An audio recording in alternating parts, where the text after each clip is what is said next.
언제나 필승! 네, 반갑습니다. 필승입니다. 자, 이번에는 주말인 만큼 시장 상황과 전체적인 시장의 방향성, 그리고 이러한 상황에서 우리는 어떤 식으로 대응할 수 있는지에 대해서, 대응 전략에 대해서 분석해 드리겠습니다. 우리 멤버분들은 다들 아시겠죠? 제가 매수 할 때마다 실시간으로 공지를 해드리니까 다들 아실 겁니다. 저는 최근 들어서, 특히 8월 들어서 이제 좀 보수적으로, 시장에 대해서 굉장히 보수적으로 대응을 하고 있고, 대응 전략을 짜고 있습니다. 실제로 곧버스 상품도 꽤나 많이 비중을 채우고 있고요. SARK를 이제 8월 2일에 SARK를 매수하였습니다. ARK ETF의 인버스 상품이죠. SARK를 8월 2일에 매수했어요. 지금 보시면 8월 2일이면 정확히 이날입니다. 정확히 이날 이제 SARK를 매수를 한 것이고요. 현재로서는 대략 한 14% 이상, 14% 이상의 수익을 내고 있습니다. 그 이후에 비중을 꾸준히 늘려왔어요. 실제로 보시면 TWM, 러셀 2000 지수의 곧버스 8월 8일에 매수했다고 말씀드렸죠. 러셀 2000 지수의 곧버스에 매수를 하였죠. 8월 8일에 매수했습니다. 이날, 정확히 이날 이제 매수를 진행한 것이고, 역시나 대략 한 3% 정도, 현재 기준으로 3% 정도의 수익을 내고 있습니다. 그에 한 번 더 비중을 늘렸어요. 이건 나스닥 곧버스, 나스닥 곧버스를 매수한 것인데, 나스닥 곧버스를 언제 매수했느냐? 이날 매수했어요. 지금 보시면 8월 9일에 QID 매수하였습니다. 나스닥 곧버스 ETF입니다. 이런 식으로 곧버스 상품에 대한 매수 비중을 꽤나 늘렸어요. 현금 비중도 어느 정도는 증가를 했고요. 이런 가운데에서도 사실 이런 곧버스 상품, 인버스 상품에 투자했을 때의 매력은 다른 자산들이 10% 20% 급락하는 가운데 내 자산은 반대로 늘기 때문에 훨씬 더 매력이 있는 겁니다. 훨씬 더 싸진 우량 자산을 더 증가한 나의 자산으로 담을 수가 있기 때문에 그런 것인데, 역시 이번에도 꽤나 좀 타이밍을 잘 맞아도 떨어졌다, 이렇게 보시면 될 것 같습니다. 그도 그럴 것이, 저는 이미 그 전부터 이런 금리 상승에 따른 증시에 대한 그런 약화 가능성, 혹은 특히나 기술주라던가 고평가 주식에 대한 그런 밸류에이션 악화 가능성에 대해서 꾸준히 말씀드려 왔습니다. 지금 보시면 어, 자, 지금 보시면 본격화되는 경기 둔화, 숨겨진 최대 수혜주, 장기금리 상승에 주목해야 하는 이유, 이런 식으로 말씀드렸고, TBT에 대해서 분석해드렸습니다. 대략 한 28.97달러에서 28.97달러에서 말씀드렸고, 현재는 34.14달러, 그러니까 증시가 하락하는 가운데 대략 한 30% 정도의 그런 상승률을 보이고 있는 거죠. 그 외에도 꾸준히 말씀드렸어요. 지금 보시면 아무도 주목하지 않는 치명적인 리스크, 저는 치명적인 증시 리스크라고 보고 있습니다. 증시 하락에 대비해야 할 때 장기채 금리 상승이 머지 않았습니다. 장기채 금리 상승이 머지 않았다라고 말씀을 드렸습니다. 대략 한 달 전에 말씀드렸고, 이때 당시에 주가는 31.64달러, 현재는 34.14달러이기 때문에 역시나 10% 이상의 그런 상승도를 보이고 있는 것은 맞아요. 그렇다고 해서 제가 그런 꾸준하게 약세론자였냐, 증시가 하락할 것이라고 예상을 해왔느냐, 그런 것도 아니에요. 저는 그 시의적절하게 그때그때 적절한 대응과 전략을 펼칠 뿐입니다. 지금 보시면 이거 4개월 전에 이제 4개월 전에 말씀드린 글이고, SVB 파산으로 돈 풀기는 계속됩니다. 4개월 전에 말씀드렸고, 이 당시에 코스피 지수는 2348 지수였어요. 현재는 2600 지수가 넘죠. 이런 것들을 봤을 때 이 기회를 절대 놓치지 마세요. 달러 약세, 장기 국채금리 주목, 이렇게 말씀드렸었고, 현재는 대략 한 2600 지수까지 올라왔기 때문에 이때 이후로 대략 한 10% 이상의 그런 지수 상승세가 있었고, 그러면 그 다음에는 이제는 장기 금리 급등에 따른 리스크 해지를 해야 할 때라고 말씀을 드리고 있는 겁니다. 장기 금리가 급등하는데 증시와 무슨 상관이냐, 이렇게 말씀하실 수 있겠지만, 장기 금리가 급등한다는 것은 그만큼 주식에 대한 valuation rating 혹은 valuation de라팅에 대한 압박이 꽤나 커진다는 것입니다. 실제로 장기 국채 금리가 5% 이상으로 넘어가게 된다면 주식의 수익률을 최소한 6% 이상, 평균적으로는 7% 이상까지는 가야 돼요. 왜냐, 장기 국채 금리는, 미국의 장기 국채 금리는 필연적으로 안전 자산이기 때문에 금리가 5% 정도 준다고 쳤을 때 위험 자산인 주식에 투자했을 때에는 최소한 5% 이상, 적어도 5%에서 리스크 프리미엄을 1.5에서 2% 이상을 더 준 6.5%에서 7%까지 상승률이 나와야 되는데, 그렇다는 것은 PR 기준으로 대략 한 20 이하로, 20 이하로 하락을 해야 한다는 겁니다. 현재 기준으로 PER이 25에서 30 정도를 왔다 갔다 하고 있기 때문에 역시나 장기금리의 상승에 따른 그런 주식에 대한 그런 밸류에이션에 대한 그런 압박이 꽤나 커질 수 있다라는 겁니다. 왜냐하면 뭐 우리 개인들이야 훨씬 더 초과 수익을 위해서 개별 주식들을 그럼에도 불구하고 투자하겠지만 기관 입장에선 그렇지가 않아요. 반드시 수익을 내야 하는 국민연금이라던가 혹은 각종 사회보험들 혹은 증권사라던가 펀드 매니저 이런 경우 같은 경우는 사실상 안정적인 그런 수익을 절대적인 수익을 추구를 반드시 해야 하기 때문에 장기 국채에 대한 금리가 5%까지 증가할 경우 이럴 때에는 주식에 따른 압박, 특히나 기술주라던가 고평가 주식들에 대한 밸류에이션 압박이 꽤나 커질 수가 있다는 겁니다. 실제로 장기금리와 단기금리가 역전되었다가 다시금 장기금리가 급등하면서 단기금리를 위로 올라섰을 때, 단기금리 위로 올라섰을 때에는 굉장히 좀 뭐랄까요, 증시는 악재로 작용했던 경우가 상당히 많았어요. 물론 이런 얘기를 하시는 분들도 계세요. 어떤 얘기를 하느냐? 자, 금리와 단기금리의 차이가 확대되면 결국에는 경기에 대한 그런 기대감이 있는 것이기 때문에 결국 증시는 우상향한다 혹은 급등한다 이런 식의 의견이 있는 것도 저는 알고 있습니다. 다만 지금과 이런 상황에서는 사실 다르다고 할 수 있어요. 왜냐하면 자 이럴 때 이거의 전제 조건이 있어요. 전제 조건 무엇이냐? 애초에 역전이 되어 있지 않았을 때입니다.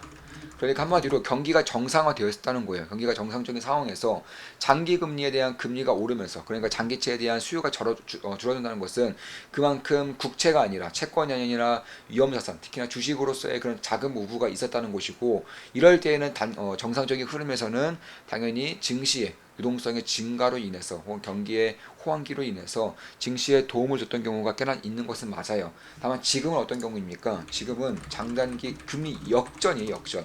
단기금리가 장기금리를 넘어서는 기간이 꽤나 길어지고 있다. 1년 가까이 길어지고 있다. 심지어 1% 내외까지 벌어지면서 역사적인 장단기 금리 역전 사태가 발생하고 있는 것입니다. 이에 따라서 단기 금리를 통해서 자금을 조달받아서 장기 금리를 받으면서 스프레드를 통해서 이런 이익을 내고 있는 대부분의 은행권 혹은 금융권 기업들에 대한 실적 악화라던가 올해 3월에 SVB 사태로도 있었고요. 최근에는 대한민국에는 새마을금고 같은 사태가 있으면서 국채에 대한 가치가 하락하면서 혹은 이익에 대한 그런 성장이 완벽하게 꺾이면서 리스크로 작용하는 경우가 상당히 많습니다. 그래서 이럴 때에는 결국 어떤 식으로 해소가 되었느냐? 장기 금리가 급등하면서 이 말은 즉슨 채권 시장이 무너지면서 정상화되었다는 겁니다. 장단기 금리 역전이 정상화되었다는 겁니다. 이 말은 즉슨 장기 금리가 단기 금리보다 더 높아졌다는 것이고, 그럼 이게 대표적인 예로 언제가 있느냐? 대표적인 예로 제가 말씀드리자면 2001년 버블 붕괴 이때 장단기 금리가 역전이 되었다가 장기 금리가 급등하면서 증시가 무너졌었고요. 그리고 2008년 금융위기 때도 마찬가지였습니다. 장단기 금리가 역전되었다가 장기 금리가 급등하면서 증시가 무너졌었죠. 가장 최근에는 2019년이 있었습니다. 2019년이 어떤 해였죠? 미중 패권 전쟁으로 인해서 사실 증시가 상당히 지지부진한 와중에 추가적으로 그 직후에 코로나가 터지면서 증시가 무너졌었죠. 그 전에도 증시는 꾸준히 지지부진했었던 것은 맞아요. 그리고 지금 2019년 미중 패권 전쟁 그리고 코로나가 있었고요. 그 지금이 이제 현 시점이다 이렇게 보시면 될 것 같습니다. 제가 꾸준히 말씀드렸던 것처럼 장기 금리의 급등으로 인해서 장단기 금리 역전이 해소될 거라 말씀드렸던 것이고 최근에 그런 흐름이 아주 조금씩이나마 만들어지고 있다는 것이 사실 리스크 해치를 해야 된다 혹은 리스크 관리를 반드시 해야 된다 이런 것은 아니에요. 모두 다들 아시겠지만 제 모든 영상은 매수 매도 추천 리딩 절대 아닌 거 다들 알고 계시죠? 참고하시면 되겠습니다. 지금 제 목 상태가 안 좋은데 최근에 시장의 변곡점을 보면서 차기 주도주들이 보통 이 변곡점에서 힌트를 주는 경우가 상당히 많아요. 강력한 힌트를 주기 때문에 그런 것들을 보다 보니 잠을 못 잤습니다. 네, 미국 주식도 하고 있고 그러다 보니까 잠을 못 자서 사실 잠을 좀 안 자다 보니까 한 일주일 정도 잠을 거의 못 자다 보니까 목이 좀 맛이 갔습니다. 좀 양해를 부탁드리겠습니다. 그래서 이런 것들을 봤을 때 결국 장기 금리가 올라오게 되면서 제가 그전부터 꾸준히 말씀드린 것처럼 단기금리 올라오게 되면서 시장의 밸류에이션을 누르게 될 경우에는 꽤나 유의해야 되는 그런 시점이 다가오고 있는 것이 아닌가 이렇게 보고 있는 것입니다. 제가 사실 이런 말주변이 거의 없어요. 말주변이 정말 없어서 글로 그대로 보여드릴게요. 제가 어떤 분석을 해드렸고 어떤 식으로 이 상황을 타개 나가야 되는지 가장 최선의 대응 전략에 대해서 말씀드리겠습니다. 금리와 장단기 금리 역전에 대해서 장기금리 상승에 대한 리스크 헤지 모멘텀을 통해서 이제 제가 8월달에 분석해드린 텔레그램 방 글입니다. 참고로 현재 이제 필승사단 3기를 모집하고 있어요. 필승사단 3기 모집 중입니다. 이제 두 명만 더 오시면 이제 모집 마감할 거고요. 모집 마감하는 한과 동시에 8월 말에서 9월 초 혹은 초중순 정도에 이제 오프라인 모임 할 겁니다. 선착순으로 2명이고요. 이 2명 모이면 마감 바로 할 거고요. 8월 말에서 9월 초에 오프라인 모임 할 거예요. 회사사 3기 모집 중입니다. 투자와 관련되어서 제가 알고 있는 모든 것들을 도제식으로 직접적으로 오프라인을 통해서 그리고 온라인 복습과 심화 과정을 통해서 전부 다 알려드립니다. 커리큘럼은 총 5강이에요. 5강 만에 심화 버전까지 합치면 9강에서 10강 사이 만에 제가 알고 있는 것들은 모두 다 알려드릴 것이고 오프라인 모임 때에는 보통 한 6시간에서 7시간 보통 6시간에서 7시간 정도의 그런 모임 시간을 갖고 있습니다. 모든 비용은 제가 다 부담하고요. 자, 8월 1일에 분석해드린 글입니다. 자, 기사의 핵심 내용입니다. 금통위원은 미국 연방준비제도 페드 연준의 추가 금리 인상 가능성, 그런 물가 상승 둔화 속도의 불확실성, 미래 금융 안정을 위한 가계부채 억제 필요성 등을 고려하면 긴축 기조를 더 오래 유지하면서 향후 필요시 추가적인 인상 가능성도 고려해야 한다고 말했다. 금통위원은 별도로 추가 금리 인상 필요성을 언급하진 않았다. 다만 그는 부동산 대출 규제 완화 역량으로 주택 경기 부진이 완화되면서 가계대출 증가 규모가 상당폭 확대된 점이 우려스럽다며 그동안 지속해온 긴축 정책의 효과가 완전히 나타나는지 확인할 필요가 있다라고 했다. 자, 전에도 말씀드렸지만 집값이 오르면 금리를 더 올리겠다는 의미입니다. 한국 금리와 관련해서는 집값을 바로미터로 삼아 참고하면 흐름을 읽는데 별 어려움이 없을 것입니다. 그도 그럴 것이 집값이 오르면 안 그래도 임계점을 넘어선 가계부채가 더 증가할 수밖에 없는 환경이 만들어지기 때문에 중앙은행 입장에서도 초집중할 수밖에 없는 상황입니다. 인플레이션이 충분히 길게 유지되어 명목 GDP 대비 부채율을 자연스레 낮추는 것만이 살 길이라고 할 수 있습니다. 긴글 40년 만의 턴어라운드, 인플레이션 시대에서 모아가야 할 것, 원자재에 주목하라. 를 참고하시면 시대 흐름을 파악하는 데 도움이 될 것입니다. 8월 4일에 분석해드린 글입니다. 이런 식으로 제가 그 전에 분석해드린 글을 꾸준히 함께 올려드림으로써 참고할 수 있도록 하는 것이고요. 자연스럽게 복습 효과가 나타나는 거겠죠. 시대 흐름을 정확하게 읽을 수 있도록 그리고 정확하게 읽을 수 있는 실력을 기를 수 있도록 제가 전부 다 텔레그램을 통해서도 알려드리고 있습니다. 장단기 금리 역전이 역사상 최대치 부근까지 벌어진 지금 조금씩 정상화될 기미가 보이고 있습니다. 단기금리가 하락하면서 정상화되는 것이 아니라 예상대로 장기금리가 위로 튀면서 정상화되고 있습니다. 필승사단 강의 때 2023년 3월에 있었던 미국 금융위기 전초 현상을 두고 아직 끝난 게 아니라고 말씀드렸었죠. 금리가 위로 튄다는 것은 채권 가격이 급락한다는 것이기에 투자자로서 2차 위기에 주목해야 할 필요가 있습니다. 현실화될 경우 크나큰 위기이자 기회가 발생할 것입니다. 충분히 대비하고 현명하게 대응하여 이번에도 기회로 활용할 것입니다. TBT 투자 중입니다. 자, 8월 5일에 분석해드린 글입니다. 기사의 핵심 내용입니다. 계속된 수출 부진에 최근 새마을금고 뱅크런 사태까지 겹치면서 불안해진 금융시장을 의식한 것이라는 분석도 나옵니다. 4차례 기준금리 동결로 고금리 시대가 막을 내렸다는 기대가 나오지만 몇 달 새 폭증한 가계부채가 변수입니다. 장단기 금리 역전의 정상화에 주목하고 있습니다. 장단기 금리 역전의 정상화는 단기 금리가 하락하면서 나타나는 것보다는 장기 금리가 급등하면서 나타날 것을 말씀드리고 있고 굳이 말씀드리자면 단기 금리가 약간의 하락 혹은 보합권을 유지하면서 장기 금리가 큰 폭으로 상승하는 것을 보고 있는 겁니다.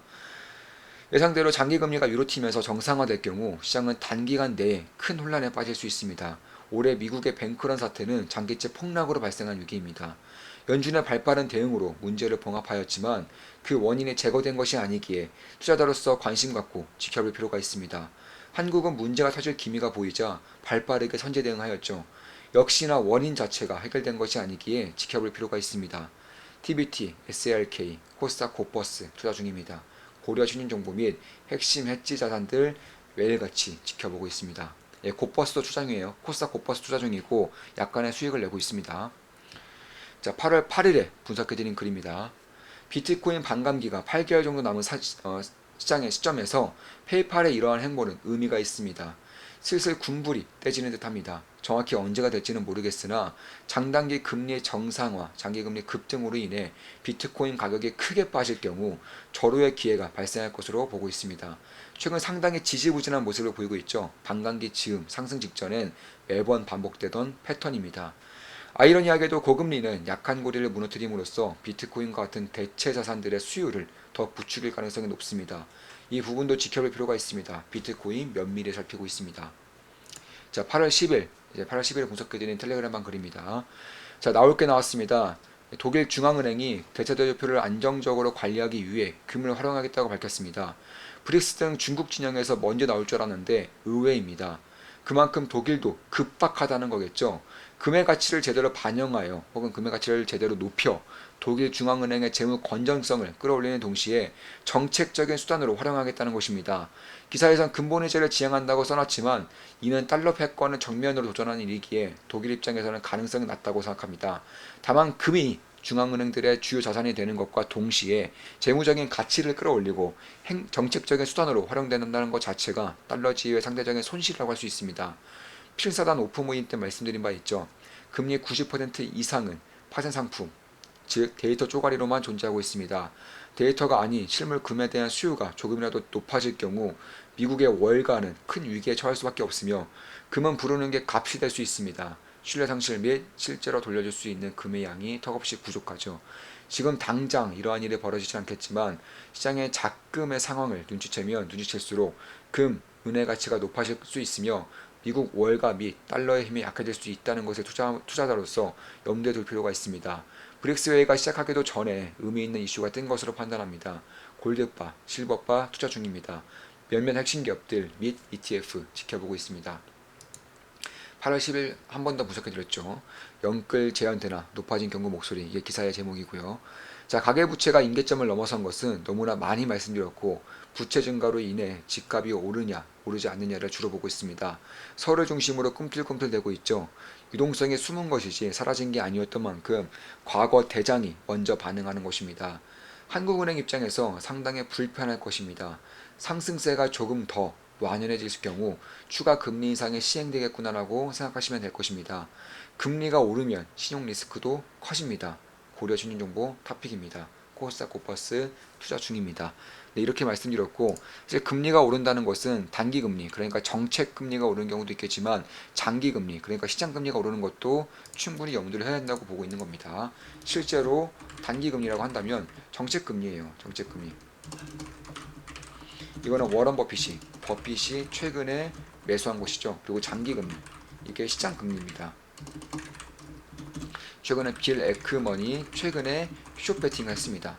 사실 워런 버핏이 단기채 채권을 매수했다고 해서 빌 에크먼과 반대되는 포지션을 잡았다 이런 식의 의견들이 많은데 전혀 아니에요. 아무것도 모르고 하는 소리입니다. 이게 왜냐면 자 단기 금리를 샀다는 것은 그러니까 단기 채권을 샀다는 것은 단기 채권이죠. 단기 채권을 버핏 채권을 매수했고요. 그리고 장기 채권을 빌레크가 최근에 숏배팅 했습니다. 자, 단기 채권을 샀다는 것은 단기 금리가 하락할 것이다 베팅을 한 것이고요. 그리고 장기 금리에 숏배팅을 했다는 것은 장기 금리가 상승할 것이라고 베팅한 겁니다. 그러니까 결국에는 장단기 금리 역전이 되어 있는 것이 장단기 금리가 정상화되는 것에 투자하고 있다. 혹은 베팅하고 있다고 볼 수 있는 거예요. 물론 단기 채권 같은 경우는 3개월 만에 금리를 5% 이상 주기 때문에 버크셔에서는 현재 기준으로 현금 비중이 역대 최대치까지 올라왔어요. 현금이 역대 최대치까지 올라왔기 때문에 현금을 고스란히 들고 있으면 인플레이션 방어가 전혀 안 되기 때문에 그나마 5%의 수익이라도 주는 단기 채권에 매수했다는 것을 알 수 있는 것이고 장기 금리에 쇼베팅했다는 것은 빌 에크먼은 장기 금리가 상승할 것이라고 보고 있는 것이죠. 전혀 다른 베팅을 한 겁니다. 그러니까 둘 간에 서로 대척점에 있는 게 아니에요. 서로 다른 베팅이지만 그 가고자 하는 방향성, 시장의 방향성을 어느 정도는 똑같이 보고 있는 것이 있다라고 보고 있는 것이고 워런 버핏 같은 경우는 미국의 자본주의의 수호자라고 불리는 만큼 사실 채권 시장의 불안감을 잠재우기 위해서 채권을 매수하기는 매수해야 하는데 그렇다고 장기 채권을 매수하자니까 후달리죠. 왜냐하면 장기금리가 오를 수 있기 때문에. 그래서 단기 채권을 매수했다라고도 보고 있어요. 저 개인적으로는 그렇게 보고 있습니다. 자, 따라서 장기금리가 만약에 장단기 금리 역전이 해소되면서 장기금리가 위로 오를 경우 증시에 대한, 특히 고평가 기업들, 기술주에 대한 그런 밸류에이션 하락 발생률이 꽤나 커질 수 있기 때문에 그런 것들을 좀 예의주시하면서 지켜볼 필요가 있겠다. 저 같은 경우는 이미 충분한 수준의 리스크 해치를 통해서 다른 자산들이 하락하고 있을 때 저희 같은 경우는 자산이 꾸준히 상승을 하면서 아주 좋은 기회를 만들 수 있는 그런 기판을 마련을 해 두었다. 이렇게 좀 말씀드릴 수가 있을 것 같아요. 실제로 미국 재무부라던가 행정부를 보면 사실 올해 어느 정도의 그런 달러 반응이 있을 것이라고 예상을 했냐면은, 자, 보통 올해까지만 하더라도 1.54달러에서 1.57달러, 57달러까지가 이제 적자가 전망되었어요. 미국 기준입니다. 이제 미국 기준으로. 그런데 조입니다. 1.54조에서 실제로 지금 까고 보니까, 하반기가 되고 보니까 재정 적자가 달러에 재정 적자가 무려 2.03조 달러로 이제 증가, 상승할 수 있다는 것입니다. 그러니까 그 말은 즉슨 그냥 부채 발행 폭발적으로 증가한다는 거예요. 부채 발행이 증가하는데, 그럼 지금까지는 단기채를 위주로 발행을 해왔습니다. 지금까지는 단기채 채권 위주로 발행했다가 이제부터, 그러니까 정확히 말씀드려서 10월부터는 장기채 발행을 급속도로 증가시킬 것이라고 밝히고 있어요. 어느 정도 급속도로 증가시키느냐? 자, 이 3년도 7월에서 9월까지 장기채 발행이 대략 한 1,780억이었어요. 그런데 이게 얼마까지 증가했냐? 10월에서 12월, 똑같이 3개월이죠. 이 3개월 동안, 남은 3개월 동안 3,380억을 발행한다는 겁니다. 2배 이상, 약 2배가 뛴다는 거죠. 그만큼 장기채에 대한 발행에 대한 액수가 증가할 수 있다는 것이고, 그에 반해서 단기채 발행은 8,290억 달러에서 5,30억 달러로 줄기 때문에 결국 장단기 금리 역전이 해소, 정상화될 가능성이 높아지고 있다. 어떻게? 장기금리가 급등 혹은 상승하면서 말이죠.